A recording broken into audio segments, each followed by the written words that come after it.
এই ধরনের স্বাভাবিক সংখ্যার সমষ্টি যখন বের করতে বলে তখন আমরা খুব সহজে কিভাবে অল্প সময় বের করতে পারি সেটার জন্য দেখেন আমাদেরকে যে জিনিসটা মনে রাখতে হবে সেটা হচ্ছে যে যেই স্বাভাবিক সংখ্যাটা দেওয়া থাকে সেটা যদি স্বাভাবিক সংখ্যা যেমন 1 2 3 এখান থেকে শুরু করে একদম 99 পর্যন্ত কিছু পদ দেওয়া আছে এবং এদের সমষ্টি কত সেটা বের করতে বলছে, তাহলে আমরা যে কাজটা করব এই ক্ষেত্রে সর্বশেষ যে পদ সেটাকে আমরা আগে লিখব এবং এটার সাথে 1 যোগ করে সেটার সাথে গুণ দিব, এরপরে এটাকে 2 দ্বারা ভাগ করব। তাহলে দেখেন আমরা কি পাই, এখানে 99 ইন্টু 99 এর সাথে 1 যদি আমরা যোগ করি কত পাবো 100, নিচে আছে 2, এখানে যদি আমি এটাকে ভাগ করি তাহলে কত পাবো 50। আমি যদি 99 কে 50 দ্বারা গুণ দেই তাহলে আমরা পাবো 4950, মানে আমাদের অ্যান্সার হচ্ছে ডি। এই অঙ্কটা যদি আমরা সূত্রের সাহায্যে করতে চাই তাহলে আমাদের একটা সূত্র মনে রাখতে হবে, যেটা হচ্ছে স্বাভাবিক সংখ্যার সমষ্টি নির্ণয়ের সূত্রটা হচ্ছে n into n plus 1 divided 2। দেখেন ঠিক একই রকম, এখানে n এর মান কত 99 এবং n এর 99 এর সাথে 1 যোগ করব, n এর সাথে 1 যোগ করব এবং 2 দ্বারা ভাগ করব, তাহলে আমরা অ্যান্সার পাবো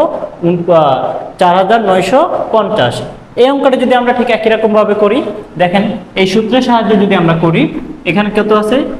এখানে আছে কত 100, তাহলে আমরা যদি লিখি 100 এবং এটার সাথে কত যোগ করতে হবে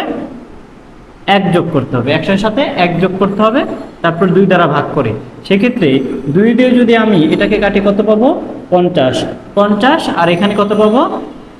50 ইন্টু 101, 50 আর 101 যদি আমরা গুণ দেই আমরা পাবো 5050, তার মানে অ্যান্সার হচ্ছে বি। ঠিক একই রকম ভাবে যদি বলে যে স্বাভাবিক সংখ্যার ঘনের সমষ্টি, ঠিক একই রকম ভাবে এখানে শেষ পদ কত 20, তা আমরা লিখব 20 ইন্টু 20 প্লাস 1 এবং ভাগ করব 2 দ্বারা। আমি যদি এটাকে ভাগ করি তাহলে কত পাবো 10, তাহলে এখানে আসে 10 ইন্টু এখানে 20 আর 1 যোগ করলে কত হয়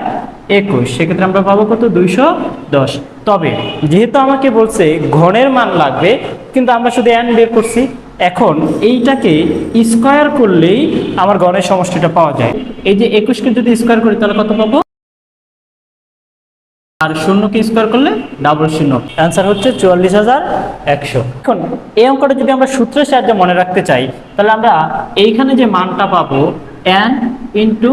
n প্লাস 1 ডিভাইডেড 2, এটার উপরে আমরা যদি স্কয়ার দিই, এটার উপরে যদি আমরা স্কয়ার দিই তাহলেই ঘনের সমষ্টি পাওয়া যায়। এখন আমাদেরকে যদি কোনো স্বাভাবিক সংখ্যার বর্গের সমষ্টি বের করতে বলে তাহলে আমরা মনে রাখবো যে n ইন্টু n প্লাস 1 এবং 2n প্লাস 1 ভাগ 6, অর্থাৎ আমার যে শেষ পদ আছে সেই শেষ পদটাকে আমি নিব শেষ পদ এবং এর সাথে